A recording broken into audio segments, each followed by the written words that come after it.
Queridos, a gente dá continuidade hoje à segunda mensagem. Quem estava domingo retrasado aqui? Eu falo que o povo faz rodízio, olha que tristeza. E eu dei início a uma série de mensagens chamada Cultura da Mesa. E é uma mensagem muito importante para a gente. E talvez seja a série de mensagens mais importantes aqui para casa, porque fala muito da nossa essência, daquilo que a gente acredita como igreja. Então, eu acredito que a gente teve um aumento na frequência nos cultos de dezembro para cá de umas 100 pessoas mais ou menos. Então a igreja não é grande, gente. Eu estimo, e eu não faço grande força para saber exatamente também, mas eu estimo que a gente tem entre 550 e 650 pessoas na igreja. Existe um cálculo que os pastores usam há muito tempo, que o número de pessoas na igreja, normalmente sua igreja tem 30% a mais. Por quê? Porque é mais ou menos 30% que não vem no culto na semana. As pessoas não vêm todos os cultos de domingo. E o que se diz hoje é que depois da pandemia isso piorou muito, e é péssimo. Porque o congregar no templo, no prédio é importante também. Inclusive eu vou falar sobre isso hoje. Estão avivadas as crianças. Abra sua Bíblia comigo em Atos capítulo 2.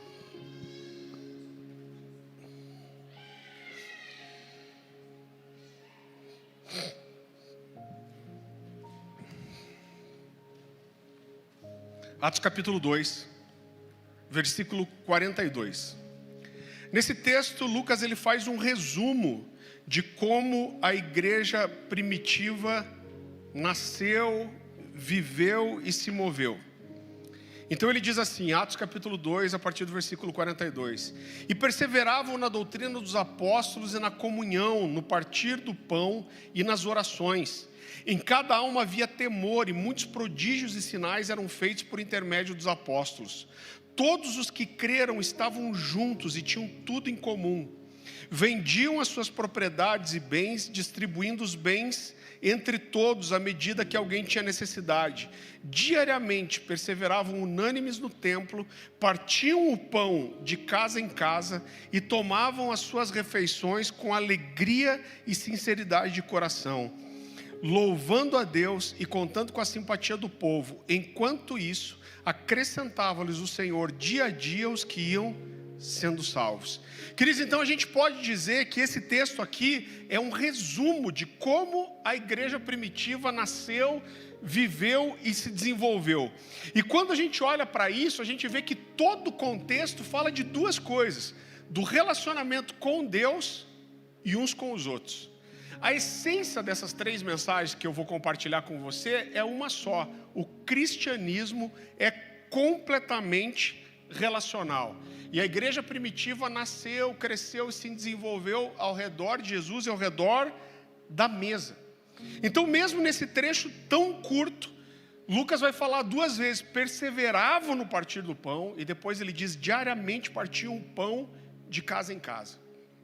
Então, nesse resumo, ele vai falar de comunhão, de estar junto, de ter tudo em comum, de suprir as necessidades uns dos outros, de permanecerem juntos e unidos, de fazer as refeições com alegria, juntos, com simplicidade de coração, de orar junto, de adorar junto, de estar junto. E qual era o resultado disso? Era uma igreja que refletia a vida de Jesus e que, por isso, atraía cada vez mais pessoas.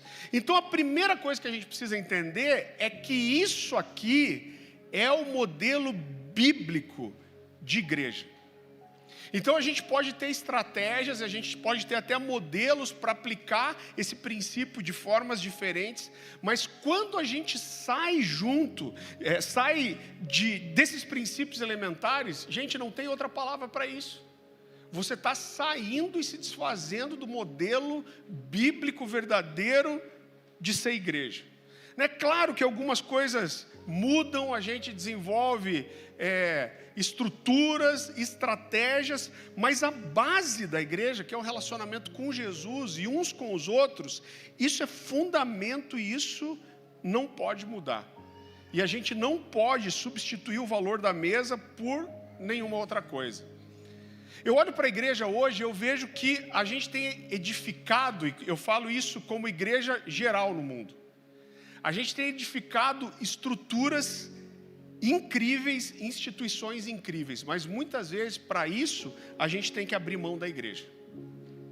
E é claro, querido, que eu não sou ingênuo ao ponto de achar que a gente não precisa de nenhum tipo de organização, de estrutura, que a gente não deve se organizar. Pelo contrário, existe um nível de organização que não é só necessário, mas ele é indispensável. Então, para a gente funcionar aqui, a gente precisa ter licença de bombeiro, a gente precisa pagar imposto, a gente precisa prestar contas para a Receita Federal, a gente precisa ter conta em banco, a gente precisa pagar um aluguel do lugar aqui, mas uma igreja jamais deveria ser uma empresa. E para mim é muito fácil fazer um paralelo aqui com o que é uma família, porque a gente tem aqui muitos pais de família, e a família, da mesma forma, ela exige muitas responsabilidades. Então eu, como pai, eu tenho que alugar uma casa para que a minha família possa morar, ou comprar uma casa para que a minha família possa morar. Eu tenho que pagar conta de luz, eu tenho que pagar conta de água, eu tenho que pagar a escola dos meus filhos, eu tenho que registrar meus filhos quando eles nascem, eu tenho que prestar contas para o governo das minhas finanças. Então existe uma organização que é necessária para que a minha família exista. Agora, uma família nunca vai ser uma empresa por causa dessas coisas, né? Então você nunca vai ver, ou espero que não, você nunca vai ver um pai dizendo: olha, eu dou boas coisas para os meus filhos, eu coloquei os meus filhos na escola, eu dou uma alimentação saudável, eu visto meus filhos porque a Constituição me exige. Então essa é uma obrigação constitucional, então eu tenho que fazer isso para os meus filhos. Não, os pais dão boas coisas para os filhos porque amam os filhos. Então, da mesma forma que uma família nunca vai ser uma empresa, uma igreja nunca deveria ser uma empresa. Então uma família, ela precisa habitar em uma casa, mas uma família não é uma casa. Porque a família não fala de pagar imposto ou de pagar escola. A família fala de comunhão, de mesa, de dividir a vida, de amor, e tudo isso fala de ser uma casa e não de ter uma casa. Amém? Então, eu quero começar a separar algumas coisas com você, e eu quero mostrar, porque é muito comum as pessoas dizerem que o verdadeiro modelo bíblico de igreja é a igreja nas casas. Então eu quero ter o cuidado com você de te mostrar em primeiro lugar que essa é uma meia verdade, porque existe o valor do prédio, sim. Então vamos entender, vamos começar, e aqui eu quero trazer uma parte da mensagem que é muito ensino mesmo. Atos dos Apóstolos vai falar 3 vezes a mesma expressão: diariamente se reuniam no templo e de casa em casa. Então a primeira coisa que eu posso dizer para você é que o modelo bíblico é o templo e casa em casa. Na verdade, em Atos capítulo 20, versículo 20, Lucas não vai usar templo, ele fala de se reunir de casa em casa e publicamente, mas fala da mesma coisa. Então quando a gente olha para isso, eu acredito que tem 2 perguntas básicas aqui que a gente precisa fazer. E é uma pergunta óbvia. E a primeira pergunta é: se eles se reuniam todos os dias no templo, por que precisava reunir na casa também? Ou, se eles se reuniam todos os dias nas casas, por que precisava se reunir no templo também? Então, apesar de eu acreditar que nem todo mundo estava todo dia na casa e todo dia no templo, a verdade é que essas 2 reuniões, elas existiam diariamente. E a minha pergunta chave aqui é: por que era necessário haver esses 2 tipos de reuniões? E queridos, olhando para as escrituras, para mim parece muito fácil que era necessário que houvesse esses 2 tipos de reuniões, porque eram reuniões com objetivos e propósitos muito diferentes. A vida da igreja, o relacionamento, o pastoreamento acontecia na casa. mas o templo era importante. Por quê? Entenda uma coisa comigo. A Bíblia fala, vamos entender, Jesus discipulou 12 caras. Chega um momento nos evangelhos que a Bíblia diz que Jesus começou a mandar de 2 em 2 alguns discípulos à frente dele para preparar a cidade onde ele ia passar. E aí a Bíblia fala de 70 pessoas ali. E quando o Pentecostes acontece, a gente tem 120, beleza? Só que na primeira pregação de Pedro, a Bíblia diz que o número de convertidos cresce para 3.000. Na segunda pregação, que é logo depois que eles curam o paralítico na porta formosa do templo, o número de convertidos cresce para 5.000 pessoas. Então vamos pensar qual que era o quadro da igreja aqui. E gente, a gente acha que isso é um absurdo. Antiguidade, 5.000 pessoas. A estimativa histórica, e inclusive Flávio Joséfo fala disso, que na região ali existia, nessa época, 3 milhões de judeus. Então, quando a gente fala de 5.000 convertidos, a gente precisa entender que existiam ainda 2.995.000 não alcançados, judeus. Então, o número de convertidos aqui era 0,03%, se eu não me engano. Então, é quase nada. Então, tinha um trabalho muito grande a ser feito. Mas, de repente, os apóstolos tinham 5.000 novos convertidos, eles tinham um grupo de líderes de 70, talvez de 120, e eles eram em 12 apóstolos. Vamos pensar o seguinte, para você dividir essas 5.000 pessoas nas casas, e as casas eram pequenas, porque a gente tem até hoje restos dessas casas em várias cidades de Jerusalém, na região. Então essas casas eram pequenas, com cômodos pequenos. Vamos dizer que cabiam 20 pessoas. Estou igual o Francisco, 20 pessoas. Cabiam 20 pessoas numa casa dessa. Gente, eu estou jogando a estimativa para cima. Faça as contas comigo. Quantas casas você precisaria para abrigar todas essas pessoas? 250 casas acontecendo reunião caseira. Então imagina o seguinte, se os apóstolos, quando fossem dar uma instrução para a igreja, porque eles eram os que andaram com Jesus, e eram aqueles que eram verdadeiramente capacitados para fazer com que aqueles 5.000 homens e mulheres novos convertidos se tornassem discípulos, imagina se 12 caras tivessem que passar toda semana, ou todo dia, por 250 reuniões. Eles iam ter morrido bem mais cedo. Por outro lado, imagina se eles fizessem uma reunião com as 5.000 pessoas, com o que acontecia nas casas, que todo mundo pode levantar a mão, contribuir e perguntar. Estava até hoje acontecendo essa reunião lá. Então eu olho para isso, querido, e eu vejo que o objetivo dessas reuniões eram muito diferentes. As casas eram onde a vida da igreja efetivamente acontecia. A comunhão, o partir do pão, o relacionamento, o conhecer uns aos outros. Mas quando os apóstolos queriam dar instrução para a igreja como um todo, isso acontecia no templo. Então, vamos entender duas coisas. Por que a reunião no templo era importante? Porque o templo passou a ser um lugar missionário. A gente tinha 5.000 convertidos, novos convertidos, mas tinha 2.995.000 que ainda precisavam ser alcançados.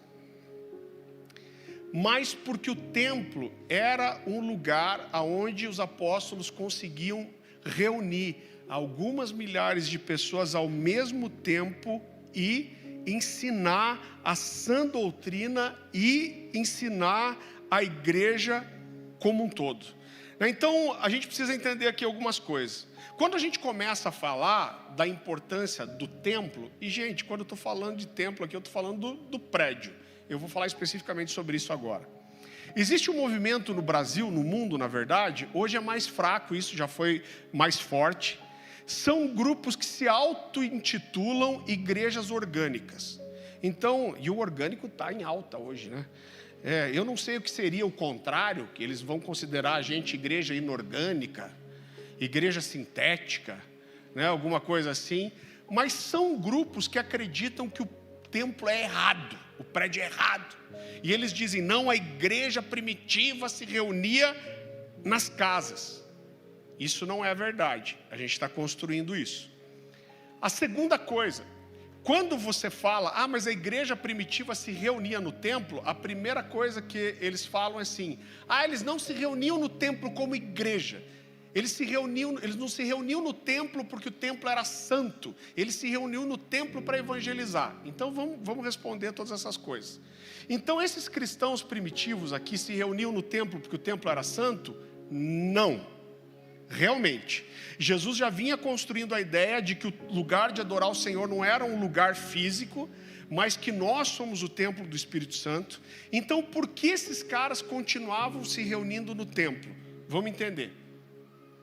O templo, na verdade, eles não se reuniam dentro do templo, mas eles se reuniam no pátio do templo. A maioria das versões vai chamar de o pórtico de Salomão. Então, queridos, quando teve a construção do templo, e nos dias de Jesus era assim, você tinha o templo e você tinha uma construção muito grande em volta, murada, que era uma proteção, e você tinha uma... Puxa, eu me esqueci o nome agora, mas era... como eles chamavam? Puxa, gente, que coisa, eu não anotei aqui. Mas era como se fosse uma estrutura de proteção da cidade, inclusive, né, as autoridades ficavam ali dentro e cercavam o templo numa amplitude maior. Então, o pátio do templo era muito grande. Eu não sei dizer para você exatamente quantas mil pessoas ali cabiam, mas cabiam muitas pessoas. A Bíblia fala que eles se reuniam, pórtico é pátio, mas diz que eles se reuniam no pórtico de Salomão. Por que é pórtico de Salomão? Porque quando o templo de Salomão foi destruído, e depois Herodes reconstruiu o templo, a história diz que o templo foi quase que completamente destruído, mas ficou o pedaço de uma pequena parede em pé. E quando eles foram reconstruir o templo, eles não mexeram nessa parede e construíram, deixando esse pedacinho de parede como um memorial. Essa parede, se eu não me engano, era a face norte do templo. Então era onde tinha essa parede antiga e eles apelidaram esse pátio que ficava voltada para essa ruína do templo de Salomão de pórtico de Salomão. Então eles não se reuniam dentro do templo, eles se reuniam no pátio do templo. Os historiadores dizem que o templo era cercado de um beiral de madeira que ficava mais ou menos 8 metros de altura. Então era um beiral, né? E ele era coberto de madeira por baixo. Eu vi um engenheiro falando uma vez que se alguém entrasse debaixo daquele beiral, de costas para a parede, tinha um outro muro de outro lado. Isso fazia uma espécie de uma reverberação, uma concha acústica, e alguém falando alto, desde que houvesse silêncio, conseguiria ser ouvido por algumas mil pessoas. Então, quando eles se reuniam, querido, no pátio do templo, fica muito claro para mim que o objetivo principal dessa reunião era para que os apóstolos conseguissem estabelecer doutrina e ensinar a igreja como um todo. Então, quando você fala isso, esse pessoal de igreja orgânica vai dizer assim, você está enganado. Inclusive eu postei até uma vez explicando isso, e entrou um monte de gente falando, você está enganado, a igreja era perseguida, eles iam no pátio só para evangelizar, eles não se reuniam como igreja ali. É verdade? Não é verdade. Então olha só, quero mostrar biblicamente, é importante saber essas coisas. Primeira coisa, quando a Bíblia fala nessas 3 vezes em Atos dos Apóstolos, sobre a igreja diariamente se reunia no templo e de casa em casa, no contexto das 3 vezes, não está falando de um serviço evangelístico ou missionário, mas todas as 3 vezes, você pode procurar isso, está falando da vida diária da igreja. Né? Então ele diz assim, a igreja se reunia no templo e de casa em casa, falava da vida comunitária do templo. Agora eles evangelizavam nesse lugar, sem dúvida, não tenho dúvida que havia também um evangelismo, né? Então eu quero que você vá comigo para Atos capítulo 5.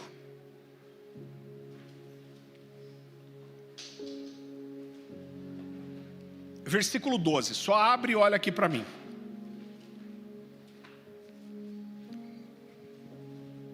Então vamos mais uma vez responder esse argumento das pessoas que pregam contra o prédio ou contra o templo.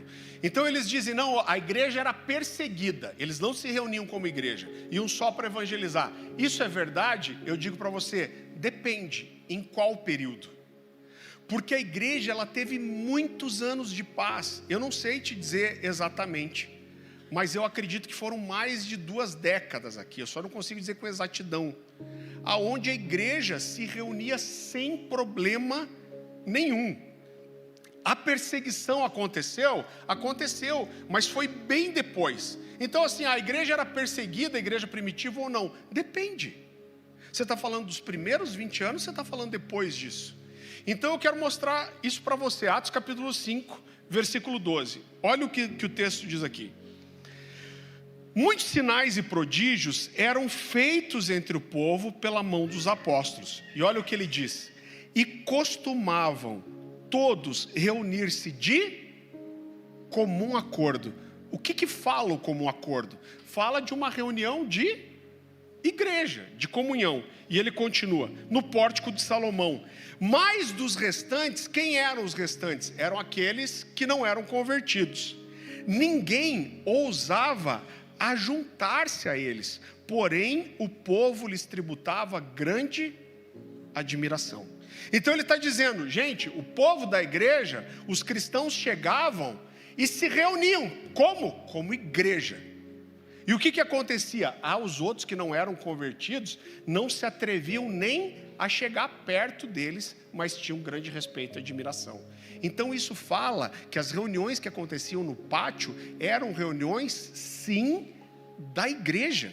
E que não havia perseguição, pelo contrário, que o povo atribuía respeito e admiração em relação a eles, né? Então existe um outro texto que deixa isso muito claro.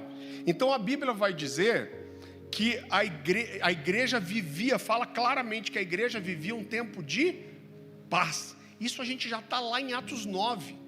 Já muita coisa aconteceu depois.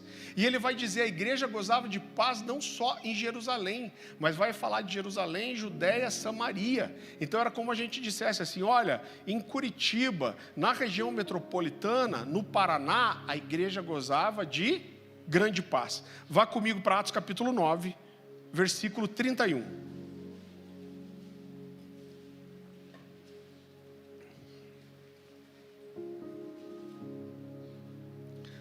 A palavra do Senhor diz assim, a igreja, na verdade, tinha paz por toda a Judéia, Galiléia e Samaria, edificando-se e caminhando no temor do Senhor e no conforto do Espírito Santo, crescia em número. Então aqui a igreja vivia paz.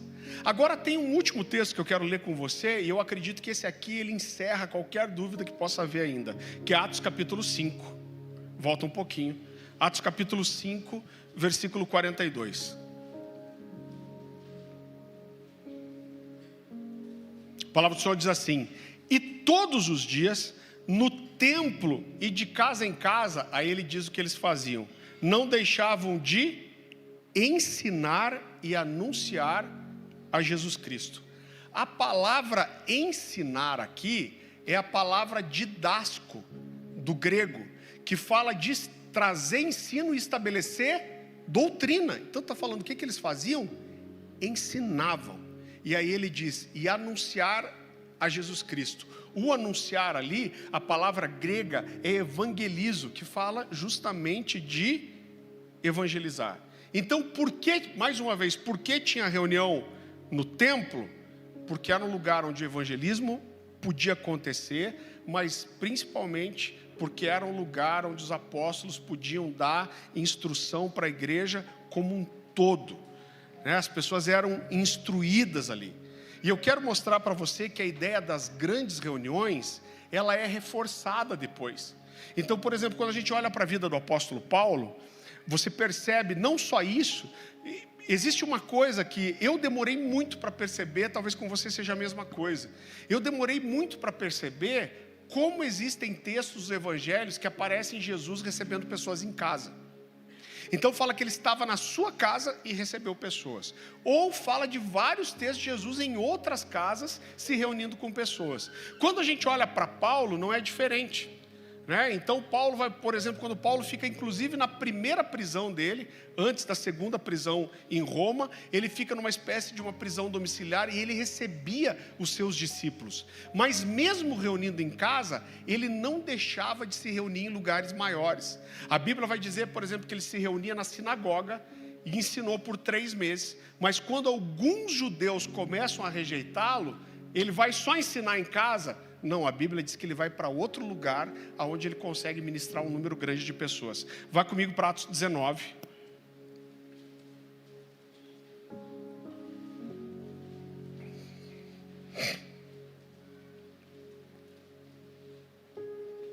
Atos capítulo 19, a partir do versículo 8. Olha o que a palavra do Senhor fala. Durante 3 meses, Paulo frequentou a sinagoga onde falava ousadamente, dissertando e persuadindo com respeito ao reino de Deus.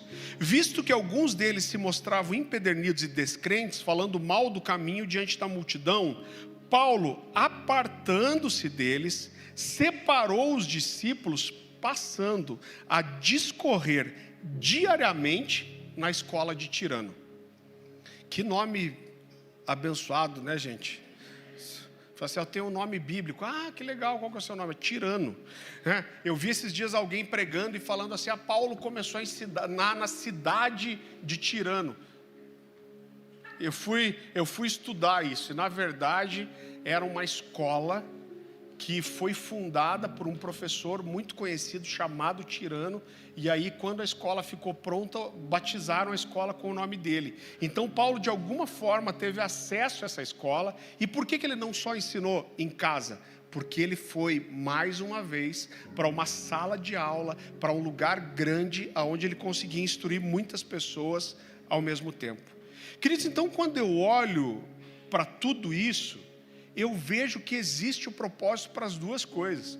Outra coisa que a gente observa na história, e isso aqui é mais para ampliar seu entendimento, uma coisa que começou a acontecer ali no 1º século da igreja primitiva, é que algumas famílias de posse, que tinham casas grandes, o que era uma rara exceção, começaram a doar suas casas para a igreja e construírem outras casas. Então o cara tinha uma casa grande, ele chegava para aquele grupo ali que ele fazia parte, ele falava, eu estou doando a minha casa e ela vai estar 100% disponível para a igreja. E essas casas foram chamadas de casas-igreja, e existiam muitas dessas. Até só como curiosidade, a casa-igreja mais antiga que existia era uma casa-igreja num lugar chamado Endura Europos, que era uma espécie de um vilarejo, e data de 233 depois de Cristo. Qual que é a tristeza disso? Há uns 10 anos atrás, mais ou menos, o Estado Islâmico soltou uma bomba nesse lugar e destruiu completamente as ruínas dessa casa. Então, é importante destacar que, apesar do prédio, da estrutura, das grandes reuniões terem sim seu lugar e sua importância, é claro que a gente nunca sabe o que vai acontecer nos últimos dias. Então a gente acredita que o que provavelmente vai acontecer nos últimos dias é que a gente não vai poder se reunir como igreja, num prédio.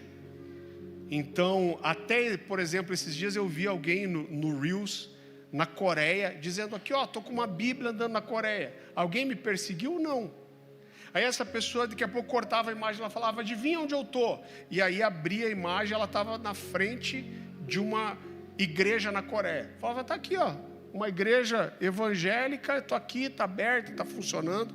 Só que essas são igrejas autorizadas pelo Estado. Isso não tem nada a ver com uma igreja de verdade, gente. Então a igreja de verdade lá, ela acontece de forma subterrânea, de forma escondida. Então existe uma probabilidade que um dia a gente não possa mais ter essas grandes reuniões. Mas hoje elas são importantes. Agora, apesar delas serem importantes, isso nunca vai substituir o valor da mesa, da comunhão e do relacionamento.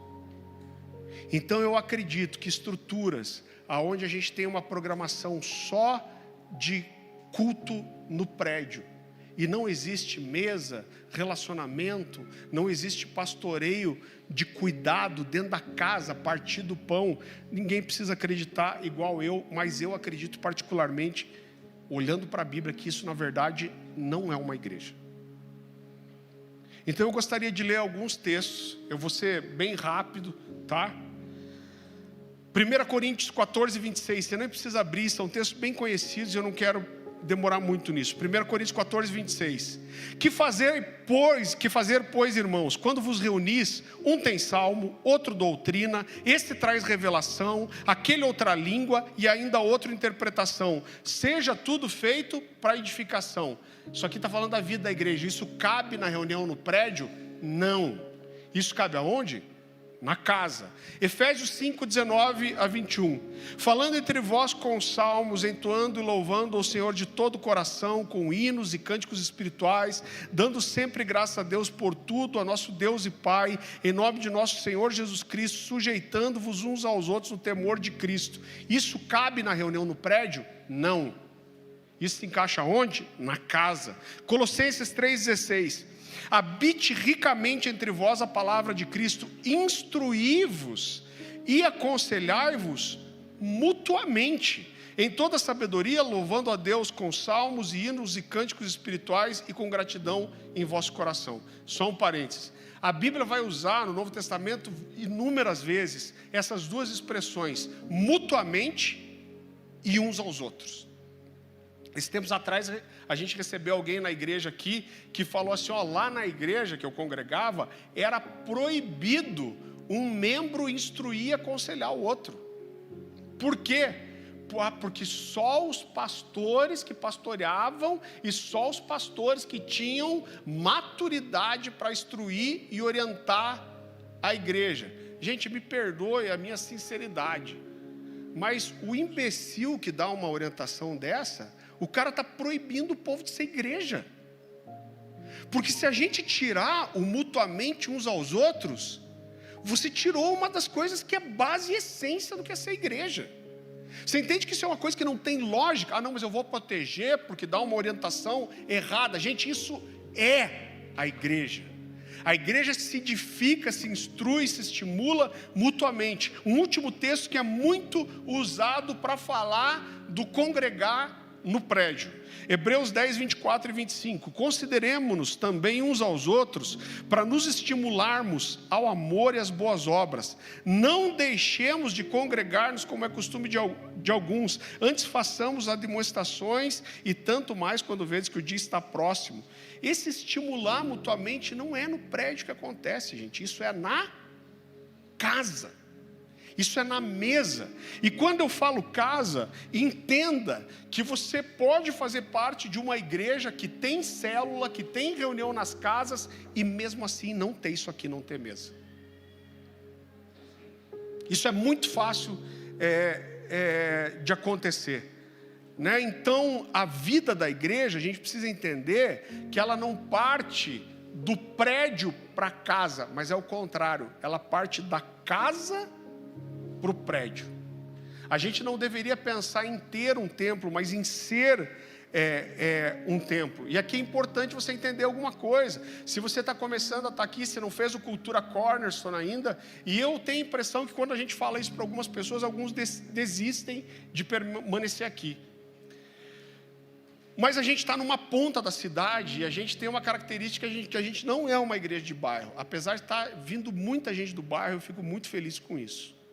Mas a gente tem gente que vem de tudo quanto é canto aqui. A gente tem um irmão, eu sempre uso como exemplo, ele gasta 3 horas de ônibus no domingo para vir para o culto. Ele vem de ônibus e volta de Uber com a família.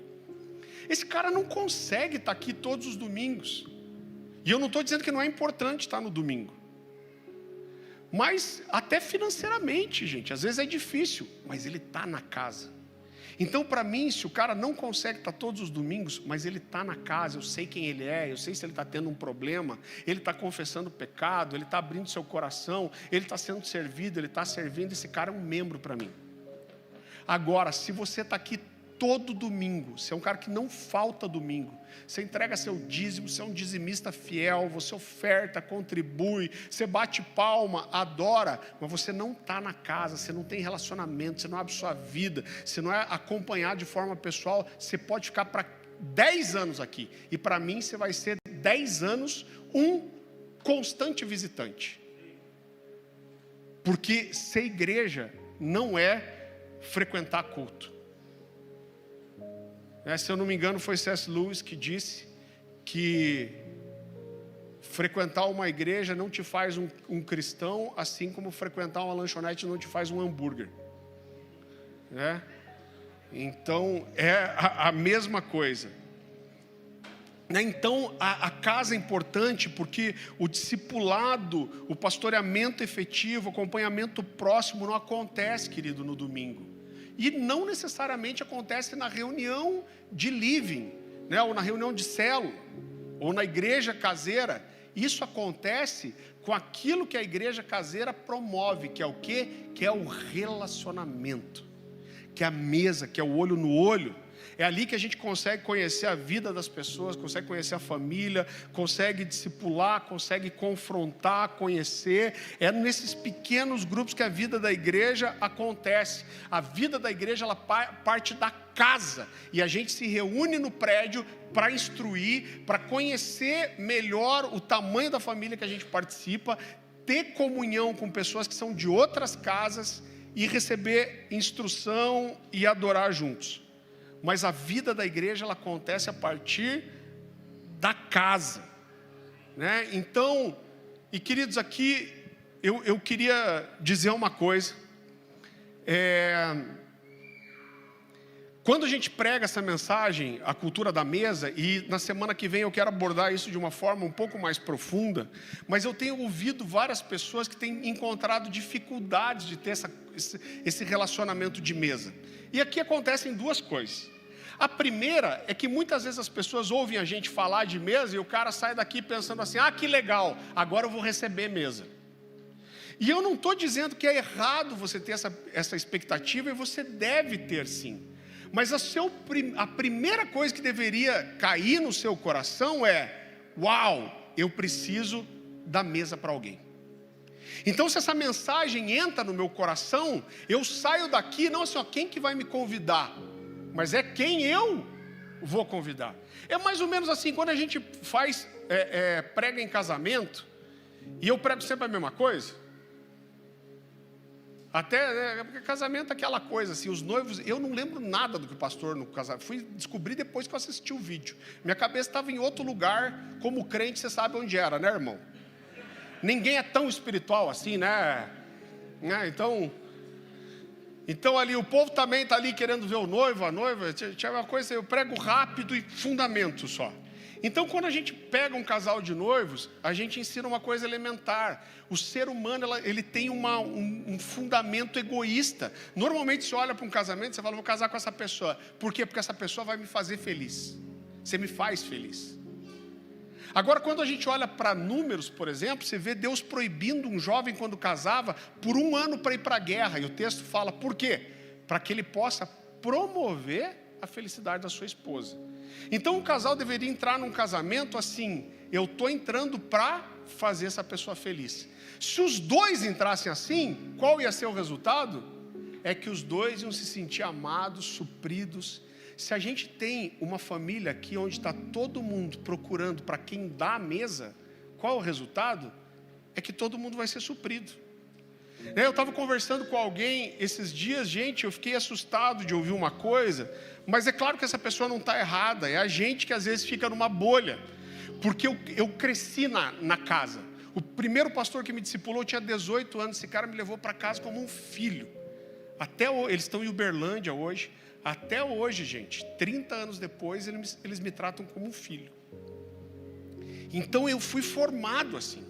Mas esses dias alguém estava falando, né? Não estou conseguindo sentar, tal. E o líder falou assim, tá, mas quem você já convidou para sua mesa? Não, mas eu sou novo na igreja, como que eu vou atender alguém? Primeira coisa, gente, uma mesa não precisa ser um atendimento. Mesa não é para ser uma reunião, para ser um aconselhamento pastoral. Mesa, sabe para que é? Para relacionamento, gente, para dar risada, para dividir a vida. Porque olha como isso é precioso.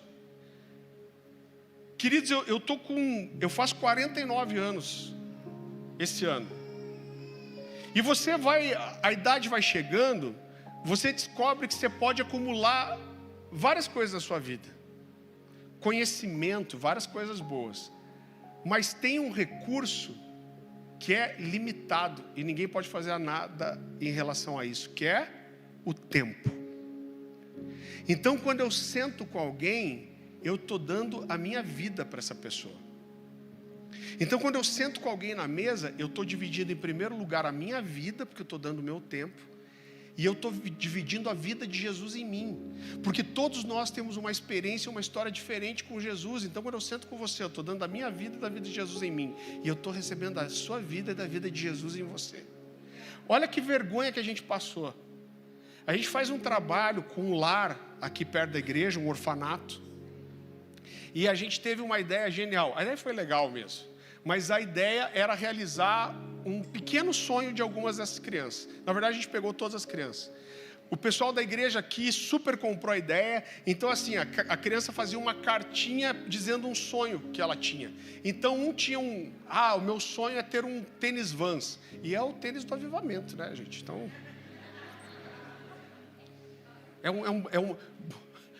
boa coisa desejaste, né? Então, o outro, menorzinha, meu sonho é ter uma Baby Reborn. São presentes ali de 500, 600 reais. Cara, a igreja abraçou rapidão para comprar esses presentes. E a gente foi com todo um ar de espiritualidade, bondade, falar, a gente quer realizar o sonho das crianças. E essa pessoa que dirige o lar, gente, eu fiquei envergonhado. Me senti um idiota. Ela olhou para a gente e falou assim, gente, presente todo mundo dá. O meu desafio aqui não é conseguir ter presente para as crianças. O meu desafio aqui é que alguém queira dar atenção e tempo para essas crianças. Então eu não vou deixar vocês entregarem esses presentes. Gente, eles não são crentes. A não ser que vocês se disponham a vir com um grupo, passar tarde brincando com essas crianças, ouvindo elas, sendo ouvidos por elas, e daí presentear. Eu queria fazer um buraco e me enterrar. Né? Por quê? Porque todo mundo quer se sentir bem de dar um presente. Agora, o que essas crianças precisam? Elas precisam que alguém esteja interessado em ouvir elas. Elas precisam que alguém olhe no olhinho delas para ouvir o que elas têm a dizer. Elas querem sentar com você e durante a brincadeira perguntar, tio, você brincava disso? Do que você brincava quando você era criança? É isso, gente. Então, quando a gente vai para a mesa, a gente dá isso, a gente dá vida. Agora, olha que desgraça, porque a igreja ela tem uma tendência de institucionalizar todas as coisas. Esse primeiro pastor que me discipulou, ele dizia assim, olha, quando o diabo não consegue te esfriar em alguma coisa, ele tenta te queimar, ele te leva para um outro extremo. Então, há alguns anos se começou a falar da importância da mesa, e aí a igreja super abraçou isso, entendeu? Não, o que aconteceu? A gente pegou uma coisa viva e transformou em algo institucional. Então tudo era mesa. Era a moda da mesa. Então eu fazia um congresso, aí eu metia 4 pastores aqui em cima do tablado, e esses pastores respondiam perguntas. E eu chamava isso do quê? Vai ter uma mesa com os pastores. Aí eu monto um grupo de mentoria na internet, limitado a 50 alunos. Como que eu chamo? Mesa. Aonde eu vou dar uma aula, mas você pode interagir. Aí depois saiu aquela rede social lá, não sei se vocês lembram disso, não pegou, que todo mundo entrava numa sala de bate-papo assim, aí juntava 4, 5, 6 pastores discutindo um tema e eles anunciavam isso. Como eles anunciavam? Vem para a mesa. Mesa porcaria nenhuma. Isso pode ser útil, pode ter algum proveito, alguma utilidade, mas gente, isso é tudo menos mesa. Isso não é mesa. Isso a gente está institucionalizando uma coisa que deveria ser verdadeira, porque mesa fala de ser família. Mesa exige exposição, mesa exige amizade, mesa exige entrega, cuidado, amor, tempo, construção. E gente, deixa eu te falar algo, eu estou viajando há 15 anos. Eu já preguei em igrejas que eu nunca sonhei em pregar. Eu preguei em alguns dos lugares que eu mais admirava. Já preguei na Europa, na África. E é muito legal viajar. Já foi mais, hoje eu estou meio azedo. Mas nada disso se compara ao que a gente constrói com a igreja local. Nada disso realiza a gente como está aqui. O Lucas está aqui. Tenta se levantar, mas pareça menorzinho. O Lucas está aqui, é o batera e é um diácono da casa. Gente, olha que assustador isso. Eu e a Dani demos aula para ele na escolinha, para classe de 2 e 3 anos.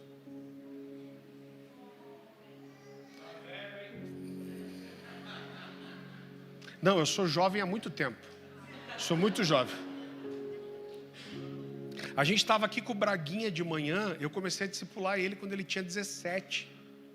A gente fez o casamento.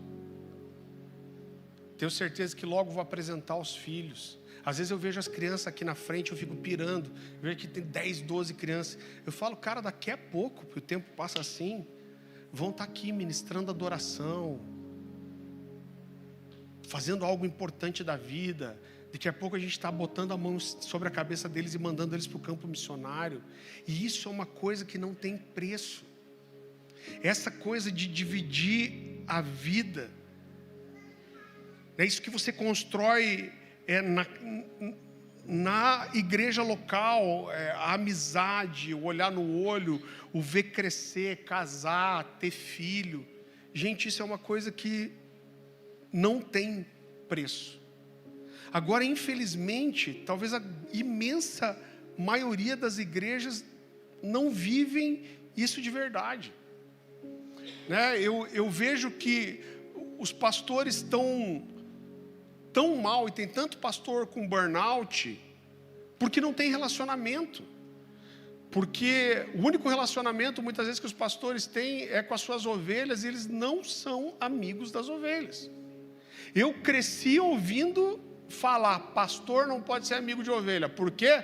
Não, porque se você for amigo das ovelhas, se você deixar eles chegarem muito perto, eles vão descobrir os seus defeitos, eles não vão te respeitar mais. E eu vejo, queridos, que hoje isso é uma tentativa de se proteger de algumas coisas. E eu até entendo o raciocínio dessa pessoa, mas eu te digo sem medo nenhum, isso não é de Deus. Porque Jesus, ele senta com os discípulos. João 15:15, se eu não me engano. Oração sacerdotal de Jesus. Jesus senta com os discípulos e fala para eles, depois de 3 anos e meio andando junto: eu já não vos chamo servos, mas eu vos chamo de amigos. E aí ele faz a diferenciação ainda. Ele diz, porque o servo não sabe o que o Senhor faz. Mas vocês, eu tenho feito vocês saberem de tudo. Vocês sabem o que eu vivo, o que eu sinto, o que o Pai fala comigo, o que eu vou fazer. Vocês são meus amigos. Então, e realmente, quando a gente se relaciona, querido, as pessoas conhecem os nossos defeitos. Eu tenho muitas pessoas aqui que estão com a gente há muitos anos. Eu falei de manhã que o Diego nem estava, eu falei assim, saiu, eu vou falar de volta. Mas eu sou sanguíneo colérico, gente. Às vezes eu sou um cara difícil. E eu sou intenso. Eu estou minimizando, tá? Intenso assim é uma palavra boa, né? Mas quantas vezes em reuniões de presbitério eu dei uma passada do limite, bem burro, depois tem que voltar a passar vergonha, chegar na mesa e falar, gente, queria pedir perdão aí, porque... E uns 2 anos atrás, a minha amada esposa me convenceu a ir num psiquiatra, porque eu estava muito intenso, irmão. Estava muito avivado. E aí o médico me deu uns remedinhos para me dar uma acalmada. E eu não tenho nem vergonha de falar, ela me deu sertralina e lamotrigina. Eu sei que tem um monte de doidinho aí que já tomou isso também. Nós estamos tudo no... As pessoas perguntam, mas agora você está normal? Eu falo, normal é uma palavra muito forte, né? Normal é uma palavra assim meio exagerada, né? Mas o que aconteceu? No começo foi muito bom a medicação, mas depois de 1 ano eu estava completamente flat. Então eu não conseguia nem me animar com nada, nem ficar triste com nada e nem ficar brabo com nada. Qual que era o resultado bom? Eu não fiquei precisando voltar e pedir perdão mais. Mas por outro lado, eu perdi essa coisa da intensidade que é muito uma característica. E a gente estava conversando lá em casa um dia, e a gente sentou com o Diego e a Paty, e eu estava abrindo meu coração para eles, eu falei, gente, estava difícil. Eu fui numa outra médica, ela mudou meu medicamento, porque eu estava totalmente flat, assim, eu não conseguia meio que ser intenso em nada. E aí o Diego olhou para mim e falou assim, cara, graças a Deus, porque eu estava para ter uma conversa com você, porque eu prefiro você louco, prefiro que nós se boleie no soco aqui, sai rolando os dois na grama, do que você desse jeito aí, meio vai e não vai. Não que a gente tenha se bolhado no soco, pelo menos até agora. E o pior é que para brigar ele não dá nem para agarrar pelos cabelos, mas dá para agarrar a barba, né? Mas é o nível de relacionamento que você tem. Falou, cara, eu preciso sair, fechar o pau com você. Você sabe que às vezes você é meio exagerado e às vezes você tem que voltar a pedir perdão. Falou, cara, eu prefiro você assim. Mas o que é isso? Conhece meus defeitos. Mas conhece inclusive que quando eu erro, eu sei voltar atrás e falar, cara, me perdoa. Errei com você. Sabe o que é isso? Isso é vida na vida. Jesus 3 anos e meio ensinando os discípulos, vivendo com eles a última noite dele como homem. Como isso mexe com o meu coração.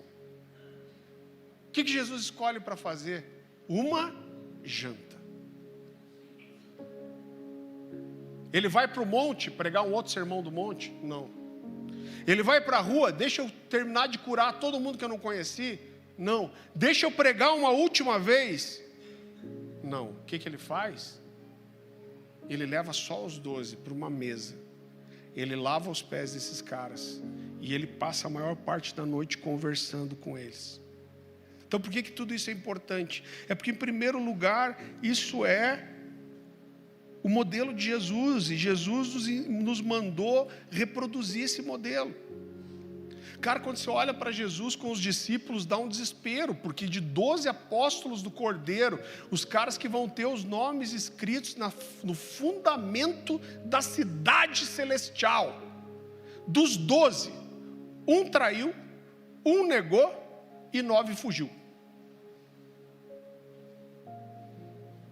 Jesus precisava de uma consultoria de RH. Agora, você já pensou se Jesus, em vez de ter formado esses discípulos, tivesse feito uma escola? Provavelmente Jesus poderia ter tido mais de 1000 alunos, mas ele ia ter 1000 alunos e provavelmente não ia ter nenhum discípulo. Porque são coisas muito diferentes. Então a gente precisa entender uma coisa, e se você está chegando de fora, você precisa entender isso.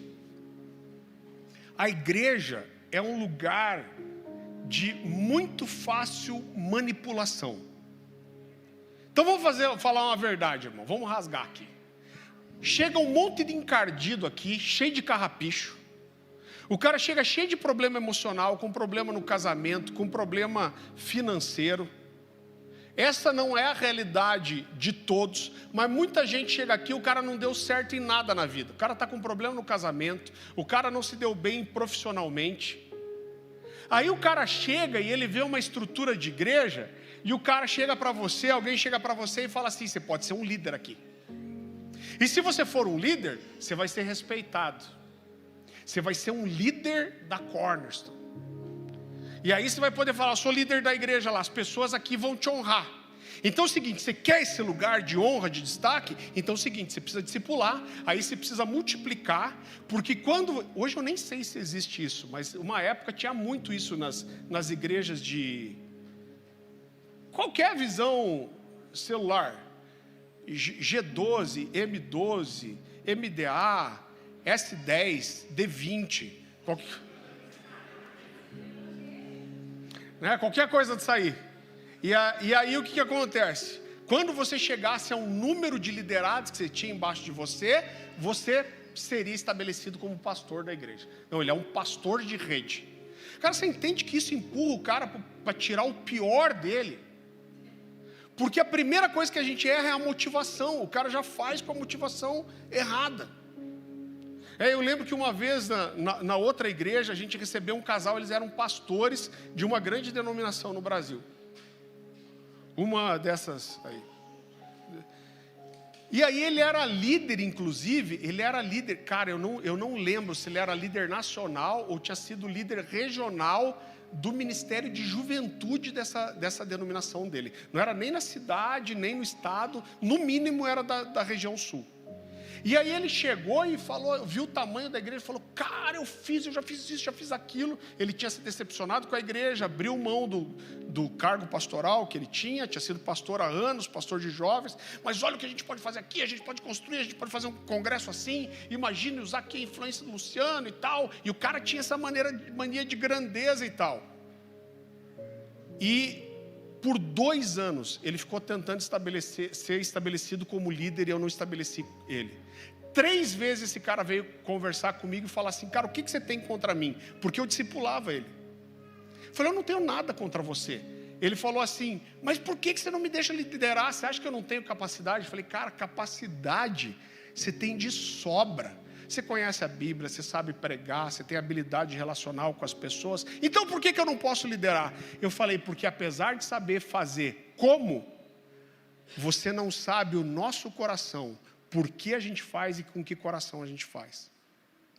Você pode fazer a mesma coisa, só que com um coração diferente. Eu nunca vou te colocar num lugar assim, porque isso vai estragar você e você vai estragar as pessoas.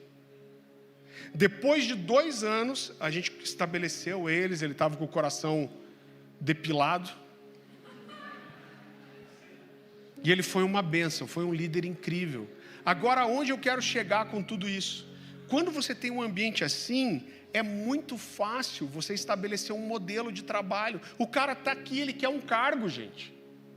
Você põe uma cartilha... Você põe uma... Brincadeira.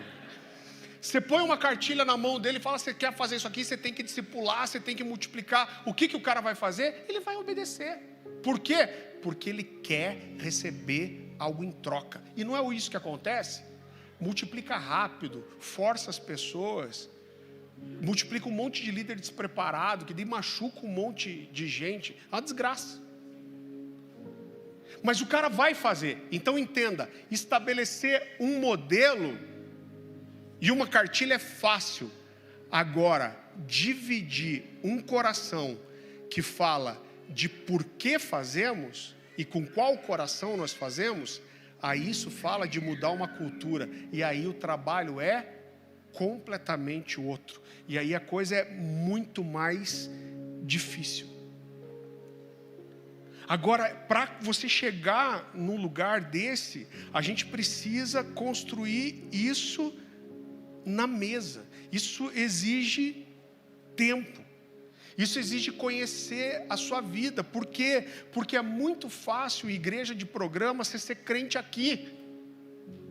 Quantas vezes, gente, eu frequentei muitos anos na adolescência ali, na juventude, uma denominação muito grande no Brasil.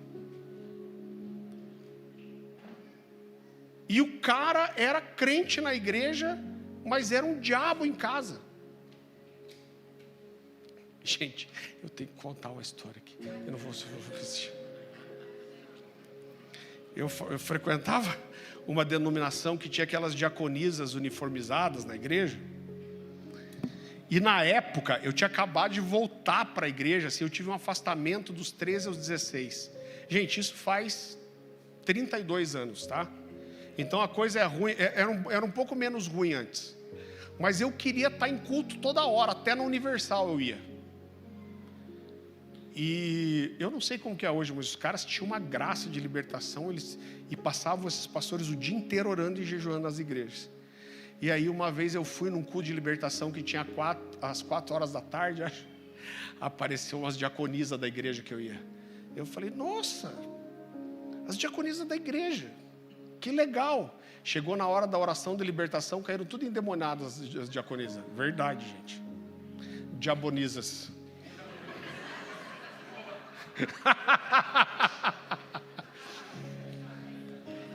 Então, saiu assim, ó, não deu nem para filtrar.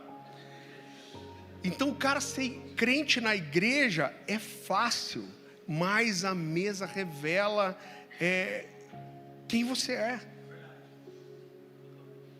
né? Então, a mesa possibilita o relacionamento, a gente dividir uma cultura e dividir um coração com você. Eu quero que você leia um texto comigo. Vá comigo para 1 Coríntios capítulo 4, versículo 14.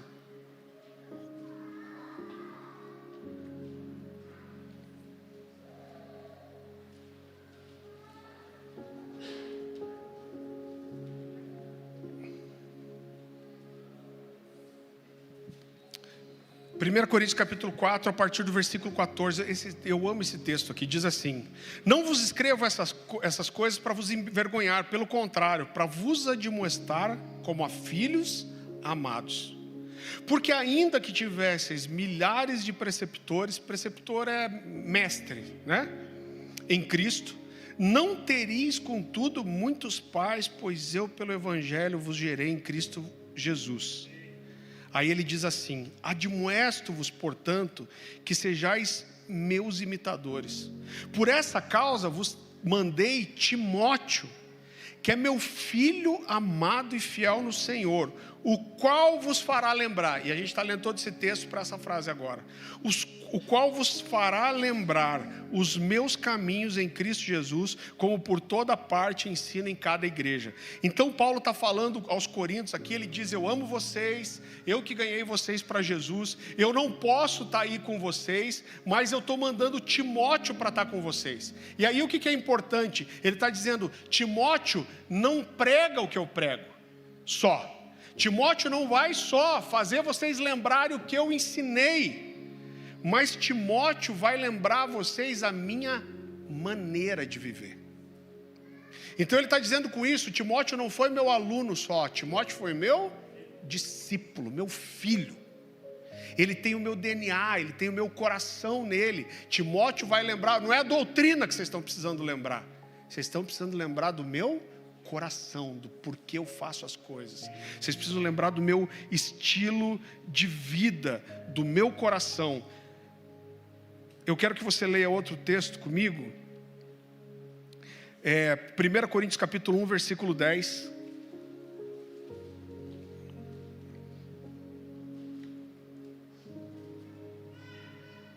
Ele diz assim: rogo-vos, irmãos, pelo nome do nosso Senhor Jesus Cristo, que faleis todos a mesma coisa, e que não haja entre vós divisões, antes sejais inteiramente unidos na mesma disposição mental e no mesmo parecer.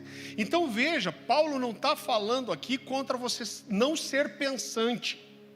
Ele não está falando sobre não ter discordância, sobre não poder discutir, sobre você não dizer que não concorda, mas ele está falando sobre ter a mesma disposição mental. O que significa isso? Irmão, nem com a esposa a gente concorda com tudo. Irmão, nem na igreja que eu fundei, eu concordo com tudo.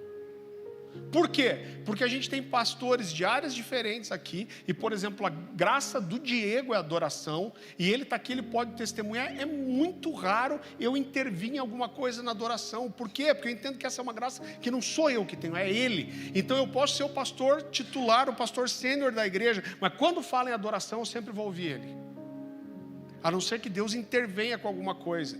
Então é provável que algumas vezes ele faça coisas que eu não faria. Então nem na igreja que eu fundei eu concordo com tudo, mas na igreja do jeito da minha cabeça, que eu ia ser do meu jeitinho, só eu ia conseguir congregar. Então a gente nunca vai concordar com tudo, mas a gente tem a mesma disposição mental. Quando tem diferenças, a gente não se afasta, a gente se aproxima para resolver. Com a esposa, a gente não concorda com tudo, mas a gente está unido para preservar a mesma família. Então as nossas divergências, diferença de pensamento, elas não nos separam, mas elas nos unem para chegar a um lugar comum. Agora existe um texto que mexe com o meu coração de forma especial, e várias vezes eu leio esse texto e eu choro, porque Paulo fala do ministério dele, ele fala aqui de igrejas que ele dava cobertura, e ele fala, e ele mostra o caráter familiar que ele desenvolvia com essas igrejas, e não administrativo ou para crescimento. Vá comigo para Filipenses capítulo 2.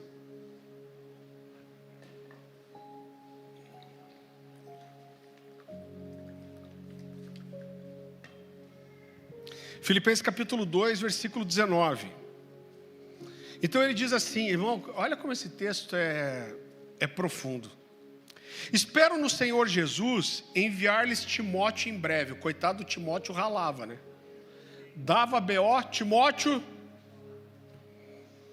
para que eu também me sinta animado quando receber a notícia de vocês. Vamos lembrar que não existia o WhatsApp, celular, né? Então ele está dizendo, eu estou mandando Timóteo porque eu quero saber de vocês. Não tenho ninguém que como ele tem interesse sincero pelo bem-estar de vocês, pois todos buscam os seus próprios interesses e não os de Jesus Cristo. Mas vocês sabem que Timóteo foi aprovado porque serviu comigo no trabalho do evangelho como um filho ao lado do seu pai. Portanto, é ele quem espero enviar, tão logo me certifique da minha situação, confiando no Senhor, que em breve também poderei ir. Contudo, penso que será necessário enviar-lhes de volta Epafrodito. Mais um nome bom para dar para filho aqui. Então ele vai dizer quem é esse Epafrodito. Segura aí que a gente já vai voltar. Então Paulo ficou doente, e esses irmãos mandaram esse cara chamado Epafrodito para dar uma assistência para Paulo. Só que o abençoado do Epafrodito vai para visitar Paulo e fica doente lá e quase morre. E aí os irmãos ficam angustiados, porque souberam que ele estava doente e não sabiam como ele estava. Olha como discorre a continuação do texto e como Paulo está falando aqui de uma relação familiar. Então vamos voltar. Contudo, penso que será necessário enviar-lhes de volta Epafrodito, meu irmão, cooperador e companheiro de lutas, mensageiro que vocês enviaram para atender às minhas necessidades. Pois ele tem saudade de todos vocês, está angustiado, porque ficaram sabendo que ele esteve doente. Então ele está dizendo, ele está angustiado porque vocês souberam que ele estava doente. Ele está angustiado porque vocês estão preocupados com ele. De fato, ficou doente e quase morreu. Mas Deus teve misericórdia dele, não somente dele, mas também de mim, para que eu não tivesse tristeza sobre tristeza. Por isso logo o enviarei, para que quando o virem novamente, fiquem alegres e eu tenha menos tristeza. E peço que vocês o recebam no Senhor com grande alegria e honrem homens como ele, porque ele quase morreu por amor à causa do Evangelho, arriscando a vida para suprir a ajuda que vocês não podiam me dar. Então ele está dizendo, olha, Epafrodito aqui está angustiado, porque ele sabe que vocês souberam que ele está doente, ele está preocupado por vocês estarem preocupados com ele. Sabe o que é isso, gente? Isso é igreja. Esse cara não está pedindo relatório financeiro, não está pedindo relatório de crescimento, de multiplicação de célula.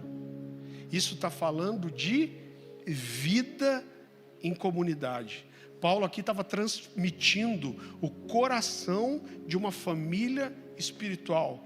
Isso exige tempo, exige mesa, isso exige dividir a vida, tanto as alegrias quanto as tristezas, mas isso aqui é ser igreja. Isso aqui é ser igreja. Mais uma vez, reproduzir um modelo é fácil, mas mudar uma cultura, dividir um coração, exige muito trabalho. Estabelecer regras é fácil, mas criar uma cultura é um processo longo, e a mesa tem um papel indispensável nisso. Na sua última noite como homem, Jesus leva aqueles homens para a mesa. A conversa de Jesus com os discípulos, de João 13:17, é a conversa de Jesus mais longa registrada nos evangelhos. Olha o que Deus quer nos ensinar com isso. Quando a gente olha para essa mesa, teve tudo nessa mesa. Jesus instruiu, ele lavou os pés dos discípulos, aí ele olha para os discípulos e fala: vocês devem seguir o meu exemplo. Ele mesmo serve aqueles homens com a mão dele, ele faz revelações importantes, ele diz que vai entregar a sua vida, ele revela que um deles vai trair, e ele fala uma coisa tão importante, ele faz uma promessa de não tomar do fruto da videira até que eles pudessem estar juntos de volta.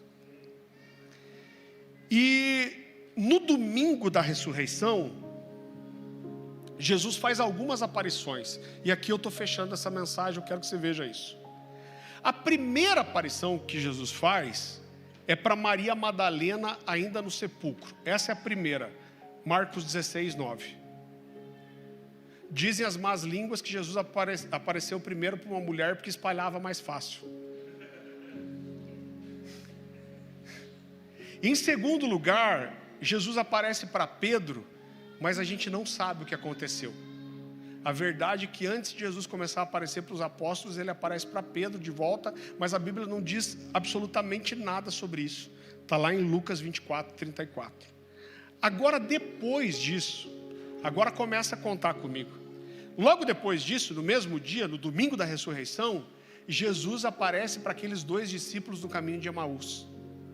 Eles estão falando sobre Jesus, Jesus chega e dá uma de João sem braço, ou de João sem perna, como diz a Paty, é uma adaptação. E ele começa a falar, ele abre o coração, e essa conversa vai parar onde? Na mesa. O encontro com os discípulos do caminho de Emaús acaba na mesa, com Jesus partindo o pão. Depois disso, Jesus aparece para os outros discípulos. Vá comigo para Lucas capítulo 24.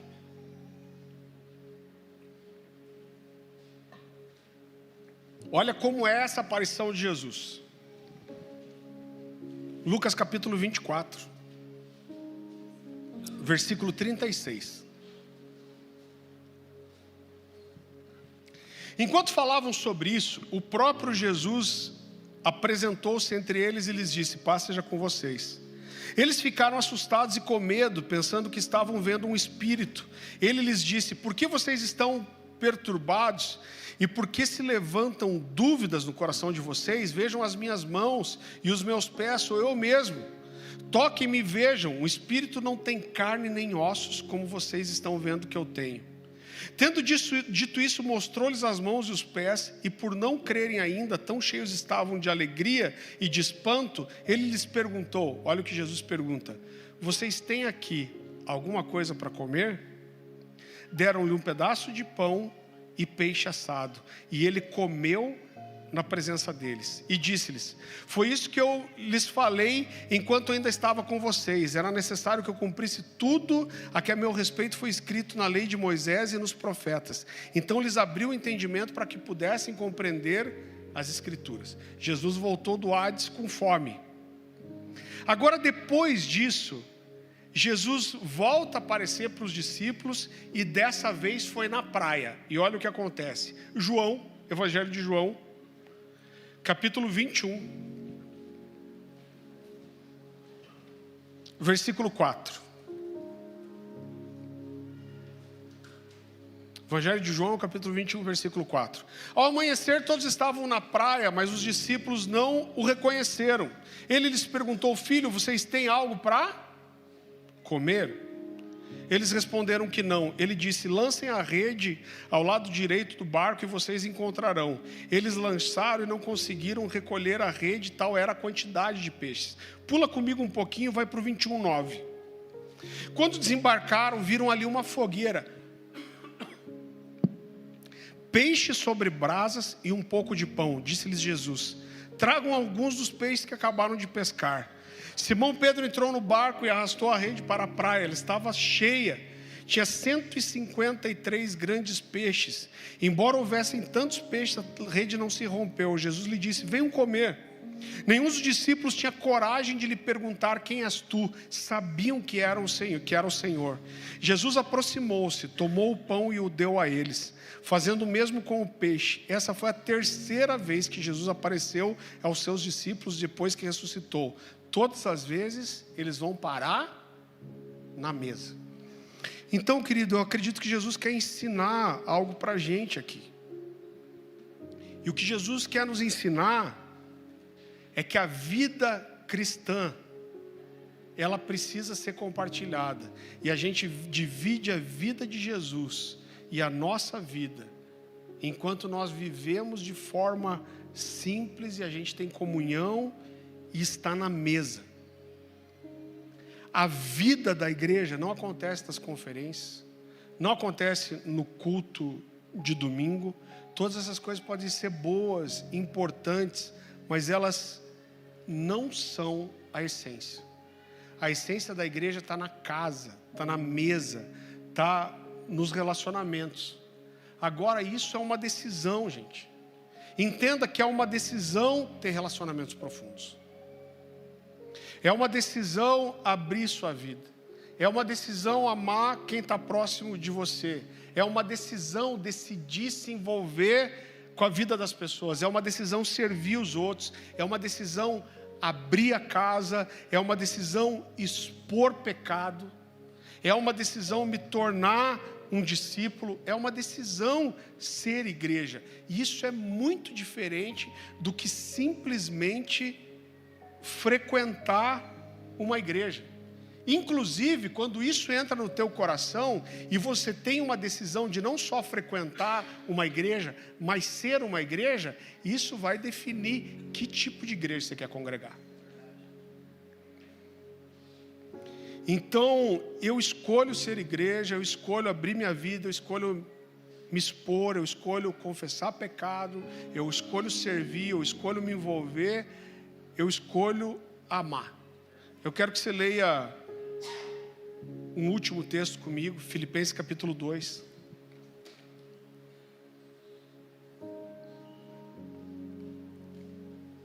Versículo 1.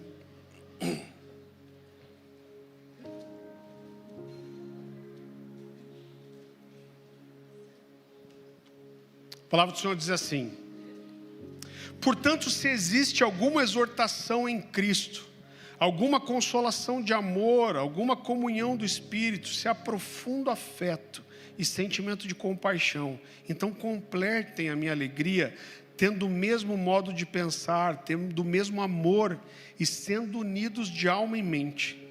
Não façam nada por interesse pessoal ou vaidade, mas por humildade, cada um considerando os outros superiores a si mesmos, não tendo em vista somente os seus próprios interesses, mas também os dos outros. Isso é ser igreja. E eu acho que isso deve levar em primeiro lugar, não o que a gente vai cobrar dos outros, mas a pensar o quanto eu tenho desse DNA da igreja de Atos. O quanto eu quero ser igreja, o quanto eu estou disposto a abrir minha casa, o quanto eu estou disposto a abrir a minha vida para algumas pessoas, a ponto delas sentirem liberdade de apontar o dedo na minha cara e falar: você está errado. Quanto eu estou disposto a abrir minha vida e dar liberdade para as pessoas, a ponto delas conseguirem fazer isso. Sabe, gente, eu sei que muitas pessoas têm encontrado dificuldade nesse processo de mesa, E eu preciso que vocês entendam uma coisa, como eu falei, apesar da igreja ser pequena, 600 membros, vamos falar. Há 3 anos e meio atrás a gente era 45 pessoas. Então existem muitas pessoas que não têm essa cultura de mesa ainda. Então tem muita gente tentando construir. E como eu falei, a coisa mais errada que você pode fazer é ouvir uma mensagem dessa e falando, agora quero ver se vão me dar a mesa. Mas saia daqui, disposto a abrir seu coração para isso. Outra coisa que acontece é que as pessoas às vezes ouvem isso. E gente, uma coisa que me chocou quando a gente começou a Cornerstone aqui. Eu recebi pessoas que foram diáconos, foram líderes. Às vezes por 15 anos numa igreja. E às vezes a pessoa chegava aqui, a pessoa estava chegando na igreja. Eu prefiro, na imensa maioria das vezes, atender as pessoas na minha casa. Vamos só fazer um teste aqui. Quem de vocês em algum momento já foi na minha casa aqui? Levanta a mão. Olha, muita gente. Então, a gente está aberto para todos. É claro que você está falando de 600 pessoas. Chega uma hora que você é limitado para conseguir receber todo mundo. Mas eu não tenho restrição para ninguém. Então, agora às vezes as pessoas estão aqui, então eu nunca recebi, e é uma tristeza, porque essas pessoas falavam, cara, eu passei 15 anos numa igreja, eu liderava um departamento, liderava um ministério, eu era um diácono, e eu nunca fui na casa do meu pastor. Isso para mim é assim, cara, assustador. Porque se eu não dou mesa, eu não tenho autoridade nem direito de ensinar a mesa para ninguém. Então, mas algumas vezes as pessoas ouvem isso e falam assim, eu quero que o Farley me dê mesa, eu quero que o Diego me dê mesa, eu quero que o líder da Livre me dê mesa. E gente, não tem problema se desejar isso. A gente também deseja sentar com você. Mas você entende que esse é o coração errado para que a coisa funcione? E o coração certo é, cara, para quem que eu posso dar, quem que eu vou convidar para estar na minha casa? Eu vou construir relacionamento com amigos aqui. E gente, uma das coisas que mais guarda a gente no ministério, eu tenho amigos como Fábio Coelho, Ângelo Basso, Michel Duque, o Vini do F-Hop, o Harold Walker, o Alessandro Vilas Boas, o Davi Cardoso, o Gabriel Cantarino. São amigos de coração de dentro da minha casa, que o dia que eu pisar na bola eu não vou conseguir escapar de nenhum desses caras, porque eles me amam a ponto de olhar na minha cara e falar, você está errado, cara, estou preocupado com você. Quando que você vai decidir abrir sua vida a ponto das pessoas sentirem a liberdade de meter o dedo na sua cara? Pastor, mas eu não quero isso, não quero ninguém se metendo na minha vida, então vai ser budista. Vai fazer outra coisa, porque crente não dá para você. Tá? Não dá, gente. Vai fazer outra coisa. Não quero. Eu sei da minha vida, é eu e Deus. Então vá congregar você e Deus também em algum lugar sozinho. Porque isso não é essa igreja. Sabe, então o meu desejo é que isso entre no seu coração e você brigue por isso. É muito engraçado, porque a gente tem ouvido pessoas que nunca viveram isso, e aí elas falam, pastor, a gente deu um passo de fé acreditando na palavra, e a gente abriu a casa a primeira vez para um casal, mas ficamos tão nervosos de receber um casal que não conhecia, não sabia direito como atender. Gente, só que você faz 1, 2, 3, 4, 5, vira a coisa mais comum, e você vê que isso é cristianismo, cara. E não precisa estar com a casa maravilhosa, não precisa... Sabe, precisa ter disposição de construir amor e amizade. Você recebe essa palavra? Se Deus quiser, na semana que vem, a gente traz a última parte. Nesse primeiro semestre, principalmente, a gente vai trazer várias mensagens que são de fundamento. Como eu falei, acho que só de dezembro para cá, devem ter chego umas 100 novas pessoas aqui na igreja. Então a gente precisa lembrar de algumas coisas. Pois recebi do Senhor o que também vos entreguei. Na noite que foi traído, o Senhor Jesus tomou o pão e, tendo dado graças, o partiu e disse: isso é o meu corpo que é dado por vós, fazei isso em memória de mim. Por semelhante modo, depois de haver ceado, tomou também o cálice, dizendo: esse cálice é a nova aliança no meu sangue. Fazei isso todas as vezes que o beberdes em memória de mim. Porque todas as vezes que comerdes esse pão e beberdes esse cálice, anunciais a morte do Senhor até que Ele venha. Queridos, eu quero dar uma instrução bem rápida aqui. A gente tem algumas mensagens falando da ceia. Eu pedi para o pessoal que tinha ouvido levantar a mão de manhã. Eu me assustei, quase ninguém tinha ouvido. E é uma mensagem também de essência para a gente. Então a gente vai explicar o porquê disso. Mas a gente tem, você vai ver que são pedaços de pão ali. E o que estava acontecendo é que cada um estava pegando um pedaço de pão daquele. Estava levando para casa para fazer um shawarma, que é aquele pãozinho lá. Então assim, gente, a gente está separando esse pão maior. Fazer aqui aquele negocinho mexicano. Nossa, era isso que eu queria comer hoje. Puxa, podia ser essa ceia, um taco. Então a gente está fazendo esse pão maior porque a gente quer, é importante partir o pão. Então você vai pegar um pãozinho desse para partir com a sua família, para partir com a sua living, para partir com o casal que está sentado lá de você. Por quê? Porque ninguém ceia sozinho. A gente tem orado, vocês fazerem uma roda, alguém ora, se mais do que um quiser orar, ora. E vocês perguntam se tem alguém enfermo, vocês oram por cura, a gente vai explicar isso de volta, por quê. Mas é um momento muito especial, porque a ceia não é só a celebração da nossa salvação, mas nós celebramos, nós fazemos parte do corpo de Jesus. Nós celebramos que o mesmo sangue que corre em mim, corre em você. A gente está unido pelo mesmo sangue, pela mesma carne, pela mesma vida. A gente faz parte de um único corpo. E a gente celebra isso. Amém? Depois que você cear, você está abençoado já para ir para sua casa. Senhor Jesus, nós te celebramos nessa noite. Nós celebramos o seu sacrifício, Jesus. Nós celebramos a sua morte que nos trouxe a vida, que nos reconciliou com o Pai, mas não só isso. Nós celebramos, Senhor, a convicção de que o Senhor está vivo hoje, de que o Senhor está no nosso meio, que o Senhor está nessa ceia, nessa mesa conosco. E nós celebramos a certeza que um dia nós estaremos no seu reino, na mesa contigo. Que o Senhor receba a nossa obediência, mas que o Senhor receba a nossa gratidão. Que o Senhor faça com que essa mensagem da ceia, de unidade, de vida, que essa verdade venha ferir nosso coração, que nós possamos ser feridos com essa verdade, a ponto de ela ser inegociável para nós.